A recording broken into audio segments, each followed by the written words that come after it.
ناظرین welcome back after break پہ جانے سے پہلے جو بات کر رہا تھا نا، عوام کی بات کر رہا تھا، عوام کے دل میں جو بسے جذبات ہیں ان کے بارے میں بات کر رہا تھا، شاید کہ وہ کوئی سمجھ لے۔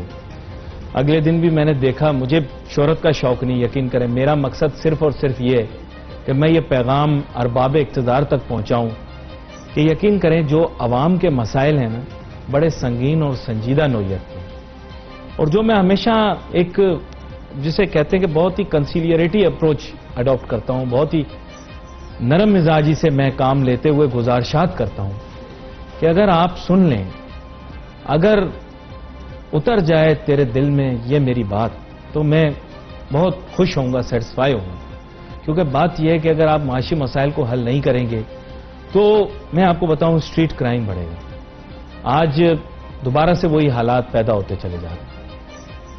میں نے ایک کہانی سنی تھی بچپن میں، دی ایمپررز new clothes.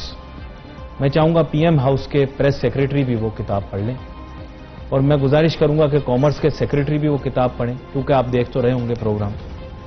Ministry of industries کے جو سیکریٹری ہیں وہ بھی وہ کتاب پڑھیں، دی ایمپررز نیو کلوتھس۔ آپ کو اچھی لگے گی، میں آپ کو سچ بتا رہا ہوں، اور اس سے آپ کو بہت کچھ سیکھنے کو ملے گا، اور شاید میری طرح آپ کے منہ سے بھی کبھی وہ باتیں نکل جائیں کہ جو کسی کے دل میں بس جائیں، بیٹھ جائیں اور اثر کریں۔ میں صحیح آپ کو بول رہا ہوں، اور میں فائنانس کے سیکریٹری کو بھی خاص طور پہ کہتا ہوں، اکنامک افیئرز ڈویژن کے ڈویژن ہے ویسے تو، لیکن اس کا مکمل وزیر بنا دیا ہے، اور حماد اظہر صاحب اس تخیل میں ہیں کہ جناب میں مکمل وزیر بن گیا ہوں۔ لیکن یار میں کیا کروں، میرے بزرگ کی دعا ہے، منہ سے نکل جاتی بات۔ حماد اظہر صاحب آپ سے وزارت لے کے نا آپ کو اکنامک افیئرز ڈویژن دے دی ہے، اور آپ کو بتا دیا فل وزیر بن گئے۔ ہائے رے، خیر اینی وے میرے ساتھ بہت ہی عام مہمان شامل گفتگو ہیں۔ مرزا اختیار بیگ صاحب سینئر نائب صدر ہیں پی سی سی آئی کے، وابستگی پاکستان پیپلز پارٹی سے ہے، لیکن آج جو ہے ہم تجارت و صنعت کے بارے میں بات کریں گے سر، اور ساتھ ساتھ ہم آئی ایم ایف کے بارے میں بات کریں گے۔ آئی ایم ایف نے ہمارا ماتھا چوما، گلے سے لگایا اور جادو کی جپھی دے کر کہا ویری ویل ڈن، ایکسیلنٹ، ایسا ہمیں بتایا جا رہا ہے۔ کیا ہم نے ہر بات مان لی جو اتنا ان کے دل میں ہم اتر گئے اور وہ خوش ہو گئے؟ دیکھیں آئی ایم ایف کے جو ٹارگٹ تھے اور جو شرائط تھیں وہ تو آپ نے یقیناً مانی ہے، جب بھی آئی ایم ایف کا پروگرام کے لیے وہ ایگری ہوئے ہیں جو 6 بلین کا ہے 3 سالہ، لیکن اب یہ دیکھنا ہوتا ہے کہ جو آپ نے ان سے ایگری کیے کیا ان ہدایت تک آپ پہنچ سکے یا نہیں پہنچ سکے۔ جو آپ نے مانگا تھا کہ جی پہلے سال میں ہم بجٹ خسارہ اتنا کم کریں گے، کرنٹ اکاؤنٹ فسکل ڈیفیسٹ کریں گے، ریونیو ٹارگٹ جو ہے نیکسٹ ایئر کا 5,550 بلین کا آپ نے اعلان کیا ہے کہ اس کو ہم اچیو کریں گے۔ اسی طرح آپ نے مختلف ہدایف ہیں جس میں گروتھ ہے، انفلیشن ہے، روپے کی ویلیو ہے، یہ سب چیزیں، تو اس کا ایک ریویو ہوا تھا، اور یہ نارمل ریویو ہے۔ آئی ایم ایف کی ٹیم جس ملک کو بھی لون دیتی ہے اس کی وہ ریویو کے لیے آ کے دیکھتی ہے کہ کیا اکانومی میں جو ریفارمز کے وعدے کیے گئے تھے وہ کیے گئے کہ نہیں کیے گئے، اور وہ ہدایف جو وعدہ کیے گئے تھے چاہے وہ ٹیکس کے چاہے وہ ریونیوز کے ہیں وہ کیے ہیں کہ نہیں کیے۔ اچھا میں نے آپ سے ایک چیز پوچھنی تھی، یہ ابھی بات کر رہے ہیں $6 بلین کے ایک expanded I M F program کے، جو یکدم ہمیں نہیں ملے گا، ظاہری بات ہے قسطوں میں وقت کے ساتھ ساتھ، جس طرح جو اہداف کا آپ ذکر کریں 36 قسطیں ہیں اس کی 3 سال کی، اور ظاہری بات ہے ہر قسط سے پہلے تھوڑا بہت تو معاملات کو دیکھیں گے، یعنی اس کے لیے بھی کچھ وقت مائل سٹونز رکھے ہوں گے انہوں نے۔ تقریباً 2 بلین کی ہر سال کی ایک ڈسبرسمنٹ ہے، لیکن وہ سبجیکٹ ٹو ریویو ہے، اور سبجیکٹ ٹو مطمئن ہے آئی ایم ایف کے ہونے پہ کہ جو ہدایف آپ نے ان سے کہے ہیں یا تو ویلڈ ریزن دے کہ وہ اس وجہ سے نہیں ہو سکے ہیں یا اس کو پورا کرنا ہے ہم نے۔ اچھا now let's be very frank, I'll have to touch your political side here. The aim is that we have been told کہ $200 ارب ایسے ہیں جو کہ کرپشن کے پیسے ہیں یا ایسے پیسے ہیں جو کہ ملک سے باہر ہیں۔ اب آپ کے چہرے پر ایک پرسرار سی مسکراہٹ آئی۔ اب مین ایشو یہ ہے کہ یہ $6 بلین کے لیے یہ سب کچھ ہو رہا ہے، تو یہ $200 بلین کے لیے کیا کام ہو رہا ہے، یا یہ واقعی میں $200 بلین ہے بھی؟ نہیں میں آپ کو اس کو پورا وضاحت کر دیتا ہوں۔ پہلی چیز تو یہ ہے کہ عمران خان نے الیکشن میں یہ ضرور نعرہ لگایا تھا کہ ہم جیسے ہی آئیں گے